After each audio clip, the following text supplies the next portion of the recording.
Assalomu alaykum hurmatli do'stlar. Bugun bir shikoyat haqida ma'lumot beraman. Ba'zi insonlarni obeddan keyin, kechqurun uyqudan oldin oyoqlarida bir tushuntirib berishga qiynaladigan shikoyatlari paydo bo'ladi. Oyoqlarda bijirlash, xuddi bir narsa hasharot o'rmalasa bir hissiyot paydo bo'ladi-ku, shunaqa hissiyot paydo bo'ladi. Bu hissiyotlarni og'riq deb bo'lmaydi. Qizish, bijirlash, uyushish, shunga o'xshagan bir hissiyotlar paydo bo'ladi. Bu hissiyotlar ko'pincha uyqudan oldin bo'ladi va uxlashga xalaqit beradi. U yoki bu jismoniy harakat qilsa, ya'ni yursa yoki shu massaj qilsa, shikoyat yengillagandek bo'ladi. Bu shikoyat insonni uxlashiga qattiq ta'sir qiladi. Insonlar 1gacha, 2gacha, 3gacha, ertalab hattoki 4gacha ham uxlay olishmasliklari mumkin. Ertalab tursa esa hech nima bo'lmagandek yana yuraverishadi. Bu bezovta oyoqlar sindromi kasalligidir. Azizlar, yaqingacha bezovta oyoqlar sindromi haqida xalqimiz orasida shu ma'lumotlar kam edi. Ammo oxirgi bir necha yillar davomida bezovta oyoqlar sindromi haqida bir necha videolar, mumkin o'nlab videolar chiqqan bo'lsa, ishqilib videolar chiqdi. Ozmi ko'pmi insonlar o'zlaridagi shikoyatni bezovta oyoqlar sindromi mikin deb o'ylashga o'tdilar. Azizlar, bu kasallik haqida bir necha 100 yil oldin bir doktor yozib qoldirgan. Shu 20-asrda esa bir olim bu kasallik haqida ancha yaxshi ma'lumotlar bergan. Endi bu kasallik birlamchi va ikkilamchi turga bo'linadi. Azizlar, juda ko'p kasalliklar birlamchi hamda ikkilamchi turga bo'linadi. Buni ma'nosi nima? Buni ma'nosi quyidagicha. Birlamchi problema deganda shu kasallik mustaqil. Misol, bosh og'rig'imi? Birlamchi bosh og'rig'imi? To'g'ridan to'g'ri hech qanday sabablarsiz bosh og'riyapti degani. Ya'ni bu birlamchi bosh og'rig'i. Konkret u yoki bu kasallikning natijasi emas.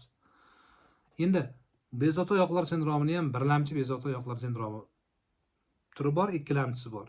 Ikkilamchisi endi u yoki bu kasallik natijasida paydo bo'lgan shikoyatdir.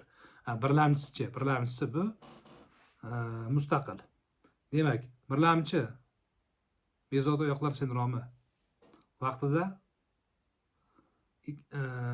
ham ikkilamchi oyoqlar sindromi, bezovta oyoqlar sindromi vaqtida ham bir xil shikoyatlar paydo bo'ladi.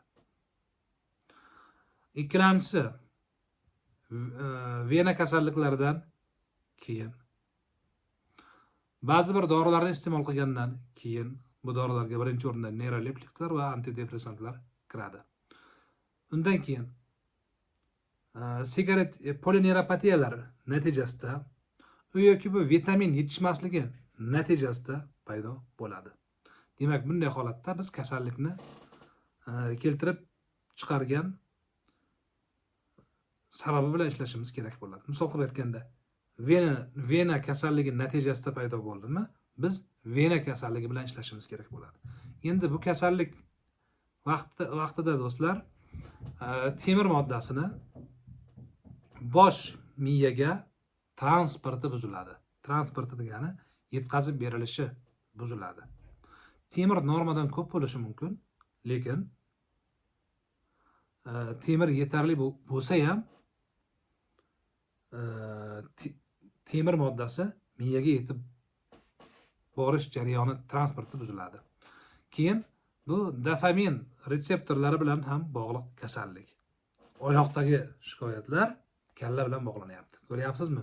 Shu uchun ham protoparkinsonitskiy dorilar, ya'ni Parkinsonga qarshi dorilar ham ushbu kasallik vaqtida ishlatiladi.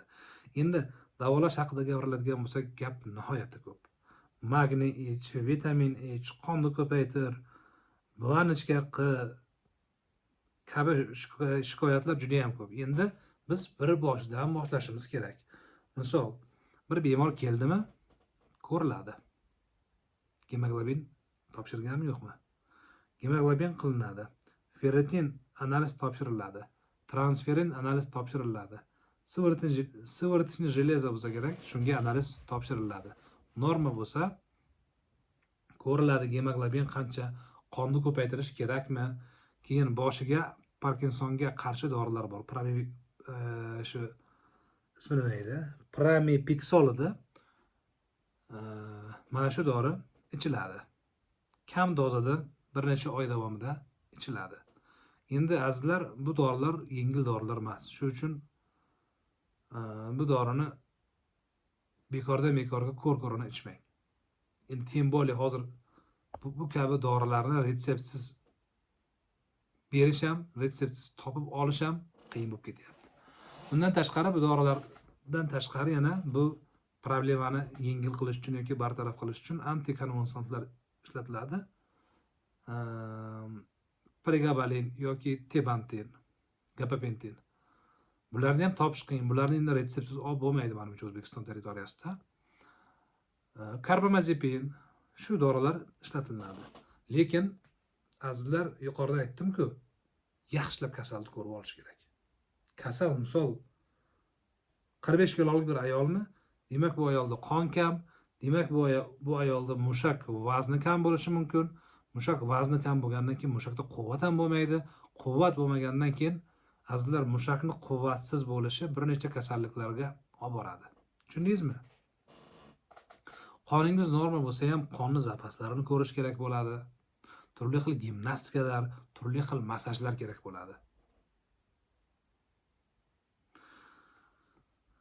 Agar sizga konsultatsiya kerak bo'lsa, marhamat, nomer qoldiraman, murojaat qilasiz. Tojikiston Respublikasi Saravshan shahrida Zulayho klinikasida ishlayman.